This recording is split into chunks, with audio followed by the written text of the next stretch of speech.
Beyond the Post with Rob Dunwood and Bodie Grimm, and this is part 2 of our interview with Corey Gumbs of the Black Podcasters Association. In part 1, we learned how Corey took an idea and turned that idea into a Facebook group and then grew that into a thriving online community. In part 2, we're going to learn a little bit more about the ins and outs of operating a community like the Black Podcasters Association.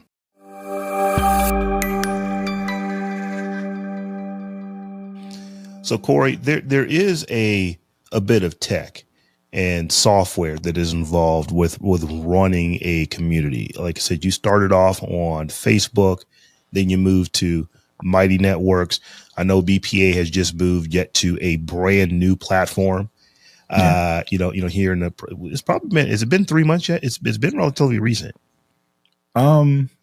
We officially moved in October, that's just last month. So what do you have as far as recommendations for the type of software, the type of service that someone that wants to start a community? We use Patreon. That's what we use here with Beyond the Post. We've actually created a Patreon community. But do you have any recommendations just as far as just things that people could try to create that community to go along with their podcast or with their YouTube channel or whatever content they're creating? I'm pretty software agnostic right now because nobody signed a deal with me yet. So I gotta be real careful who I promote. But I'll say this first, right? If you want to start a community, right, you have to think about and this is something I learned too, right? You have to think about the access to that community. Because remember, Rob, I don't think you remember, we had this conversation when I was on the Facebook group, when I had put it in the Facebook group about Discord. Now, me being a tech person, I knew of Discord because I do programming too, right? So, and, that's a programmer's platform, when it first came out. And I was going to put the community on Discord, and then I was just going to write out any scripts or whatever I need to automate it and all that stuff for what I wanted to do. But I was like, let me see, unfortunately, I hate to say this, but, Black people aren't always the most tech savvy. And I just put it in there. I was like, does anybody here use Discord? And I got a whole lot of, what's that? I don't never heard of it. What is it? And I was like, that's not going to be a good choice for me, especially with the learning curve of Discord, to start a community on. So I say that was when you're looking at software, when you're looking at products, you have to think about your community in a way of ease of access, because if you make it a very uneasy experience for them, they're not going to come, they're not going to participate, they're not going to be there. We moved over to the group app platform. So far, I'm loving it. It's a young startup. And one of the things I love about group app is their founder, their team is very involved in the development. They listen to their community. And one of the things I love about the founder is if you make a recommendation for a feature, he's asking you, well, why is this important to you? Why do you think we need to add this to our platform? He's asking these questions to get an idea to see, because sometimes you got to ask somebody, why do you want that? Some people are like, oh, why don't we have this? And then when you ask them why, they can't give you a clear answer. So I like that part about it. So, and they're very meticulous about what they're going to bring to the platform and what they're not. Sometimes I'm like, that would be a good idea, but then also be like, well, this is not really in the scope of it. So I like group app. That's where we moved to. It's so many. I'm an AppSumo addict. So it's like, I'm always constantly on there looking for different software to help me and help the community. Cause I also look at the software on there, like, how can this help my community? Like, and then I would make a recommendation to the community. Like, I think you need to try this or take a look at it. But group app for community, Patreon is good. You want to also look at what they take from you, especially if you're trying to monetize it, right? Like, what are the fees? How much are the fees? You got to plan for that? Like, okay, my membership fee is going to be $100 a year, and Stripe is already taking their percentage, and then this platform is taking an additional percentage. You got to look into all of that stuff if you're trying to monetize your community.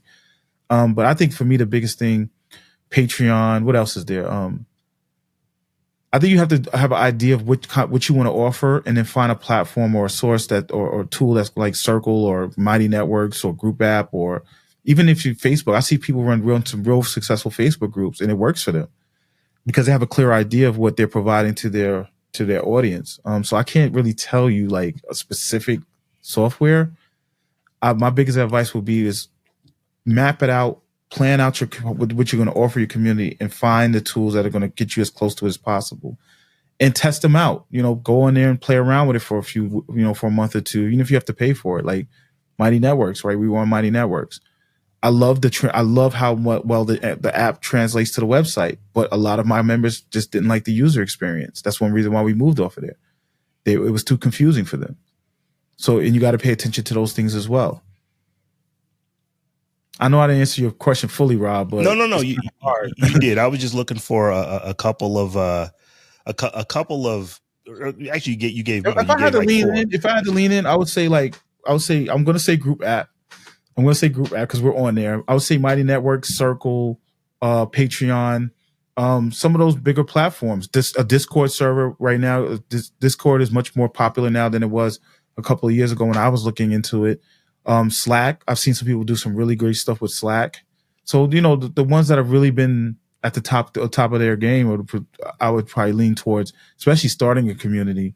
Yeah, school is one that I haven't used that one yet. I haven't used it yet either. It's one that I'm looking at because I just keep hearing. I think Alex Hermosy or somebody is behind that one. So it's Kajabi's a good platform too. Mm-hmm. They've added a lot more stuff for community stuff on there as well. So, but yeah, I think the larger point that I was making is that like I said, you started BPA on Facebook. So Facebook groups, they're free to create, but you are building in someone else's walled garden.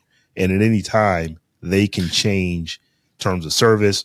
They can say, we don't like your group. They can shut it down. I've heard horror stories of people who are in some other walled garden to where the primary service is advertising and not the actual service of the servicing of the group. Well, I mean, like Facebook recently cut off third-party app access. So I can't post. I can't schedule posts. I got to literally go into Business Manager. I can't use my social media manager anymore to post into the group. And that changes a lot. Because I'm not, you've got all these different platforms you're managing. It's like, hey, you got to add another workflow into all the mini workflows you already have. So you do have to pay attention to those things. So yeah, I'm glad you did say that, because that's a real example, and it completely would change the way of how you would have to manage that group if you could no longer use the tools that you were used to using. Yeah. So, Corey, you've heard me say this for 4 years. I am not a fan of free. I understand the benefits of free platforms and why free platforms exist, but free trial, cool. But when it's just free, you're not a customer, you're the product. When you're in Facebook, you're not Facebook's customer, you're Facebook's product, because you're not paying them. They're making money off of your data. So yeah, so it's like all of these systems that are out there, and there are many of them. And because I'm just community focused, I kind of look at a few here and there. You do have to kind of make sure that you are finding the ones that have the features that you're going to need, and you want to build it for growth. What may work for 10 people today may not work for 10,000 people a year from today. Or if you had that kind of growth, that would be pretty ridiculous. Let's say 5 years from today, 10,000 people, it may not work that way. So, yeah, and that's a good point, because that's something I learned these past couple of months moving from Mighty Networks to a new platform, which is we had a lot of content and a lot of conversations, but I can't move those over to the new platform. And that's something that you have to consider, like the content that you may be creating inside your community. If you're using a platform like Mighty Networks and stuff, some of it they do, some of them, they allow you to do CSVs and all that stuff. But, then you have to ask yourself, is this even feasible to bring over? Like, that was a dilemma I had to do, is like, I said, I have to rescue what I could rescue. And then I just have to chalk it up. The rest is like, well, this was fun. We had a good time. Now we start fresh and new over in this new space. So you have to think about that when you're thinking about growth. Is like, will this platform be able to grow with me as I grow? I'm not trying to disparage Mighty Networks, but Mighty Networks, when we first started versus where they're at now, they've chosen a direction for their platform that wasn't really conducive to how I wanted to do things. That was one of my main motivations for leaving the platform. Besides the user experience that my members were complaining about. So you got to consider those things. You have to, sometimes you might fall in love with something but your membership is like, nah, this is not working for me. You gotta move on with it. But that is definitely something you have to consider when you're thinking about the scaling, and is this platform going to scale with you? And you might want to, when you're looking at them, look at their roadmaps, try to find their roadmaps. They don't have a roadmap publicly facing. I don't know. In this day and age, most software has some kind of roadmap somewhere that you can find and see where they're going, what their feature sets are and where they're what direction they're moving in. Yeah. What was your community's response to moving networks and then having to leave some of those conversations behind? So I could be wrong, but I kind of feel like BPAs is an anomaly in the community space because we have such a great culture, and a lot of our members have been known each other for years at this point now, like several years, and they've interacted or they've welcomed in new members to the point that like their family. I know, and I will tell people this too, like you have to expect losses. So I knew we were going to lose some people because I knew we had people who were paying that were never active in the group, because you can see that on the analytics. But for whatever reason, they wanted to continue their membership. I knew that moving over, I was probably going to lose a majority of those people. The response was real good. Most people came over. Most people, we had 160 members on Mighty Networks. We're at 130 something. So I'm around where I figured what we were going to lose anyway. The content wise, nobody's really made any complaints to me. I think everybody kind of had an idea of like, this is going to be a new platform for us to start on. What I did do is on this platform in particular, it has a library. So whatever I could take off of Mighty Networks, I put into our library in categories and stuff. So I try to categorize, which is one of the reasons why it took me so long to port everybody over, Rob, because that was a big project to do behind the scenes. So being a member, I guess I can talk, about what that experience is like from the way that I perceive it. Is that because of the library in the new system, a lot of the content, as far as like if somebody wrote a long article, that got brought over. If there was some training or something, that got brought over. So those kind of things, I had access to it before. I have access to it now. Where you do lose access, if you were having a individual conversation with, not even an individual, but let's say you were just in a thread and you were having a conversation and there was a lot of back and forth. That potentially was not potentially, that was lost because you couldn't bring that part over. That's the proprietary part of where Mighty Networks, where you couldn't bring that conversation over. But what I've noticed is that I personally didn't really miss any of that, because it wasn't like, Corey, you decided that we're going to move off of this one platform and go to this new platform overnight. I mean, you took the better part of a year thinking about it and figuring it out and planning for it and going back and forth. So I know, because you and I have, inside conversations, that you were thinking about it for many months before you even mentioned it to the community that it was even a possibility that you were going to move. So I think that, for as a user, some of the conversations that I may have had that were kind of ongoing, everybody kind of knew, hey, we're going to move over to this new platform, so this is going to disappear. So you just kind of went over and just started continuing the conversation from where you were having it. So, it's something that you notice, but it was nothing that's like, oh, wow, because I cannot continue having this threaded conversation that started, 10, 12 months ago with, 130 responses in it. I don't want to move. I don't think that anyone, at least I will say from my perspective, I did not have that type of reaction to it, because it's kind of like, oh, well, it's like, it is what it is. It's like, we're going to go over here and we just need to continue to have this conversation over here in this new place. Rob, and I think, because the philosophy I have is like, everybody should be in a different space than when they were a year ago. So like those old conversations almost become, I think in a Facebook group, like a free Facebook group, they're more relevant because people always constantly coming in and looking for information. And, but as membership, because we were such a small, tight-knit group of members, a lot of those conversations, a lot of people that would engage in those conversations that either learned or they moved on to a bigger and better conversation inside the community because their needs and their experiences have changed. So, and that was really the deciding factor when I would look at them like, well, this conversation happened a year ago. It's a great conversation, great information in it, but the majority of the members that are here are way beyond this conversation now. I wanted to hold on to that conversation for, for future members that come in, but there was no way for me to really do that. So you just chalk it up and say, well, if they had this conversation now, that conversation is going to come up again. But we have the membership that already have the experience, and they'll come in and even provide even better, greater content responses to those new people versus having that initial conversation that everybody's kind of sorting it out. So you just got to decide for yourself, like, okay, where's the value here? So it was like my mentality was when everybody comes over, they'll just start conversations. And by the time we get new members coming in, those conversations will already be there. And to an outsider, will look like, oh my gosh, all this stuff has already been happening versus it just being a blank slate and getting a bunch. That's one reason why I was strategic on, like, let me get all the old members in first before I even start promoting out and trying to recruit new members. Let me get the old members in there, get them acclimated, get them starting conversations so that when people come in, it's not it's not just an empty group. It's an empty space with nothing in it. I want to switch gears a little bit because I saw that when I go into your page and you look under the education stuff, there's a lot there. What kind of education opportunities are available on BPA?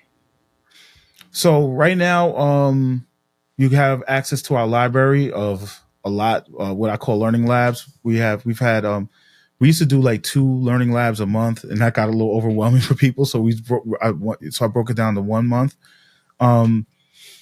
We have that. We have articles. We have most of it is our access to our old workshops right now. So stuff that we've done over the past two years since we moved to a private community. Also resources that I somebody might send me or I find on my own and I just bring to the community. So that's the education part. But right now we're about to restart the workshops. I'm actually scheduling out some for 2025. I have some people working on some actual courses, and we're actually going to start doing like some cohorts where people come every week to come learn and how to do stuff. So that's what 2025 for us is looking like in the education part. And it looks like you do like lunch learns. What are those? So we have a lunch and learn with Tanya McKenzie. She is a PR specialist. So every month she chooses a topic to help podcasters with their PR, learn how to do PR or understand PR, and does walkthroughs about like how to do what do they do in PR? When they blast out. Now I'm having a brain fart. Thank you. Press releases. How to look at yourself as a media entity and how to go about getting passes to events and stuff, because a lot of podcasters don't understand that in a lot of ways you are a journalist, and in a lot of ways you're a media company and entity, and you could get access to some of these places that you didn't think you could get access to just by simply applying for a press pass. So she does that once a month, and it's she maps out the topics for the year, and then she does a presentation with a Q&A. We do a lot of Q&As in our community because a lot of our members have great questions and they're looking for answers. So one of the things, and we'll wrap up here and we'll get into some rapid fire questions here in just a second. But one of the things that I have as a member of BPA have come to understand just about community and how things work is that, Bodie, you started off the interview saying this, that, being a content creator can be lonely. Oftentimes, even when you're being supported by your friends and your family, this is one of the things that I say all the time. Support by your friends and family looks like, hey, I started a new podcast and they go listen to an episode or two. Support is not, they listen to every episode that you create. But because they're not, it seems like, well, if my own family's not listening, who else is going to listen? Right. And that's not the way you want to look at it. So it can feel lonely. But when you go into the BPA, well, here, on the Facebook group, well, here's 2,000 people who are thinking about, podcasting. When you actually created the private group, it's like, oh, here's 170 some odd people who are really, really into podcasting, so much so that they join the community so that they can have these conversations with each other. And there are things like there are areas of expertise that I have, but there are areas of expertise that other people have that I don't have. And by being in this community, I'm able to tap into that. Like Tanya, McKenzie with PR. I've never thought about PR before, but I've watched a few of her lunch and learns like, oh, take a note on that. Oh, didn't know you could do this. Oh, you can get a press release out, just by, getting on the wire, just by doing these kind of things, because you're tapping into someone else's expertise. And I think that is ultimately what a community is. It's a lot of people that are kind of working towards individual common goals. Everybody is trying to work on their podcast in BPA, but because everyone has such different experiences and different levels of expertise, they're able to, kind of give their their helping hand to your project. And it doesn't feel like you're so alone, because I literally, am affiliated with 100 and some odd people who are just as, mad about podcasting as I am. And, so that community lets you, it just makes it feel like you're not alone. There are other people who are going through exactly what you're going through. There are other people who have gone through it, and they can give you some nuggets to help you get past things that you don't have to go through. They can help you, up level your skill a little quicker, because, hey, you might not want to do this because I did it and this is how it turned out. You might want to go this way because that's what actually got this problem fixed for me. So that's kind of been my, my feedback on BPA. It's actually giving me someone who has been, I think as far as podcasters go, I've probably been doing it one of the longest in that group. Yeah. I have a little more gray hair than many other folks in that group, but I still am able to learn stuff from people who haven't necessarily been podcasting as long as I have, but they have areas of expertise that I just never paid attention to around the topic of podcasting. I just want to throw something on top of that, Rob, and you probably gonna change your approach after this. But I also tell people sometimes the fact that you're in the community, for some of these people who you have access to, if you were outside the community, you'd be paying a pretty penny for them to come and say, hey, maybe I think you should tweak this or tweak that. So I think that's another benefit of having a community, is that sometimes the guard comes down and everybody's, especially if you have the right culture in there, everybody's there to help each other. You might get yourself a tweak that might, actually cost you like $1,500 or something like that to have a sit down and or to hire that person to actually come in and do it for you. So, that I think that's there's a lot of byproducts from this that I've learned from that I didn't even predict myself. Like, for instance, a lot of our members collaborate and are working on projects together now. So it's like, I feel like a dad sometimes when I find out about it. I'm like, how come I'm the last one to know about this, right? Like, I didn't know you guys are working together. I've seen it. I'm seeing the press release, so I'm seeing it posted on social media, and I'm like, why am I the last one to find out about this, right? So, but it makes me smile, because it's like the whole goal of the community is for everybody to work together or towards a common goal. And these people have found a common goal that they wanted to work on, and they started this project. And it's like, wow, it's an amazing feeling to see that. So I just wanted to throw that on top of what you said, Rob. Corey, we do something called rapid fire questions that are rarely rapid fire. So take your time to answer the question. These are just questions that we have kind of we play fast and loose in the interview. And if you say something that's interesting, we're going to ask you about it. These are just kind of more like predetermined questions. Are you ready to do that, or you want to take a sec? I'm ready. Let's go. Okay. So what do you think the biggest misconceptions people have about creator communities? What are those? Or just communities in general, for that matter? I think the biggest so I get triggered by when I hear people always say, especially content creators, just throwing out the word community. I think people look at the biggest misconception is that creating a community around what you're doing is a cash cow. You can make a lot of money off of it. You could make money off it, but if you go in with the intention of it as I'm going to make money off of this, and you forget to add the community part to the community, you're going to lose, and and then you're going to look like a grifter, or you're going to look like somebody's just trying to take people's money by playing them on what they're looking for. What would you say your biggest piece of advice is for someone who wants to start their own member community? Don't do it. The biggest advice, for somebody who wants to start their community. Oh man, y'all should have sent me this one for pre.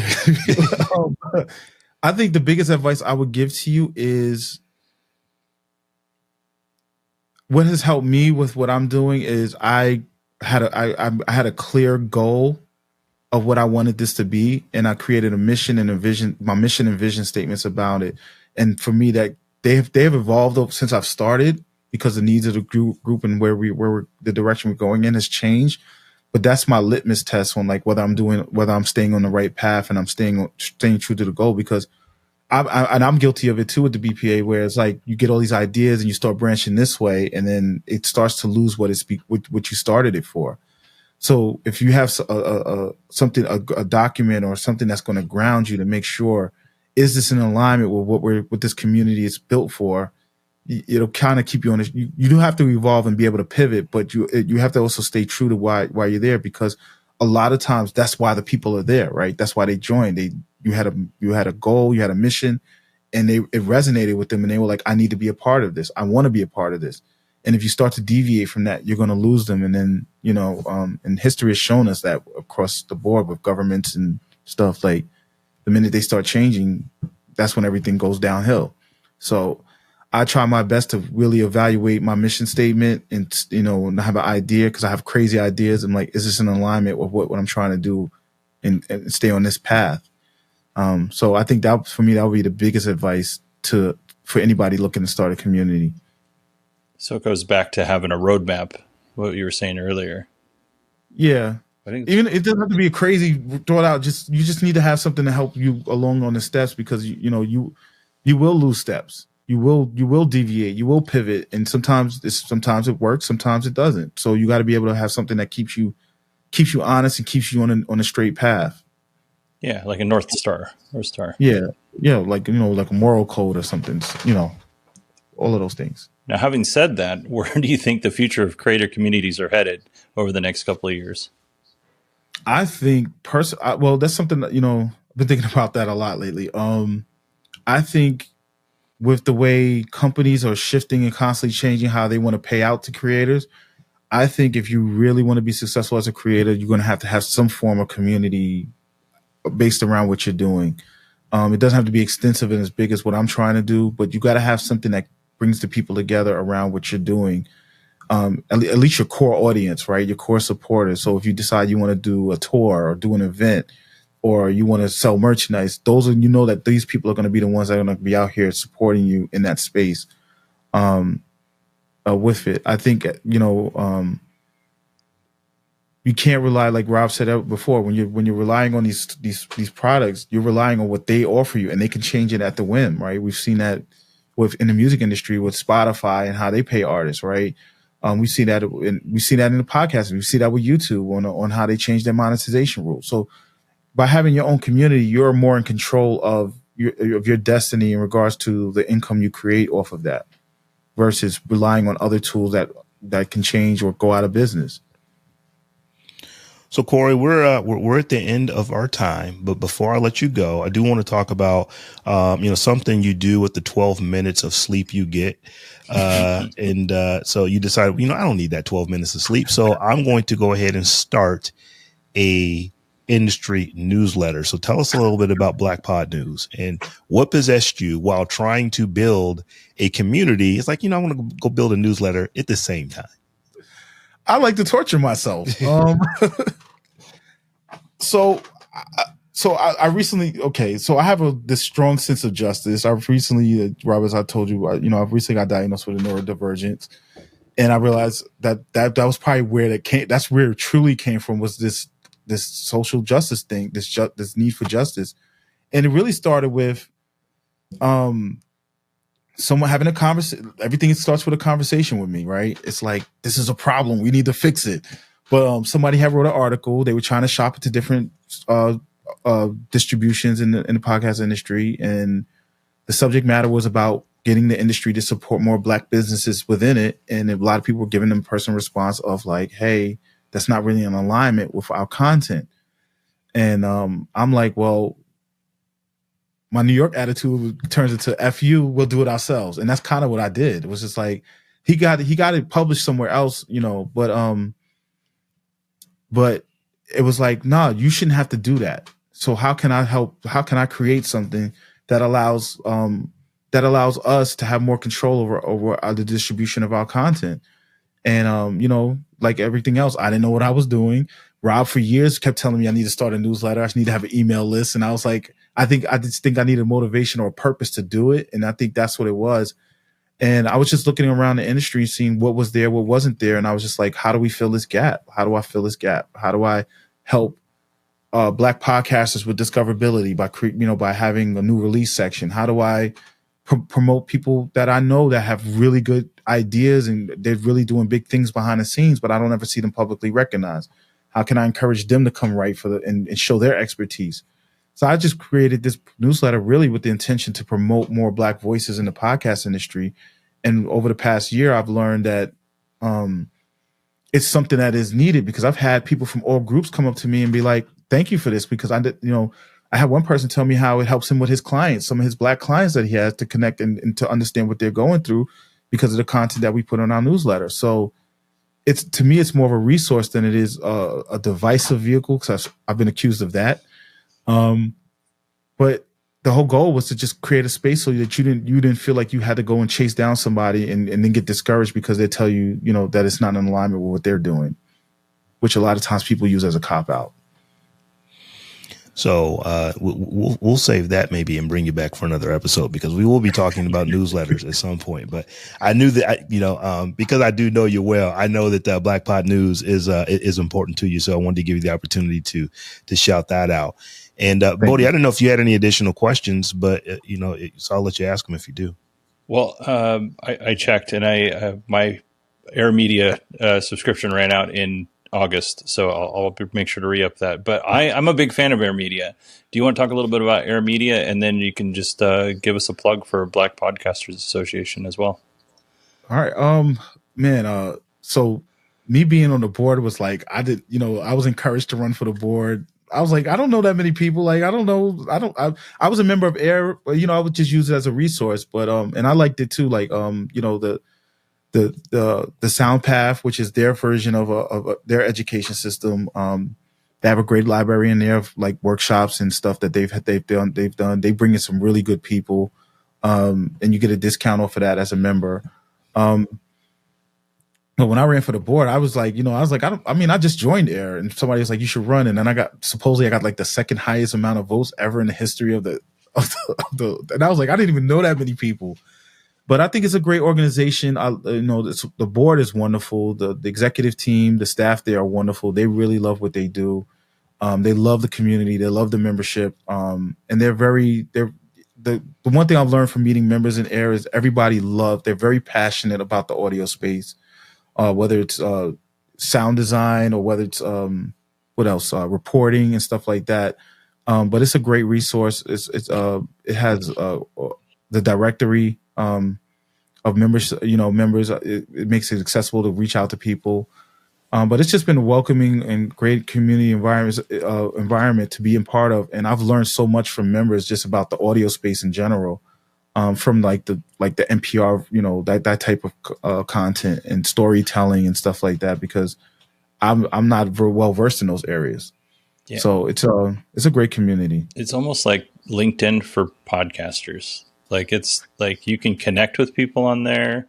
That's a good analogy. You can find a job. Just like you said, you got all the video library stuff.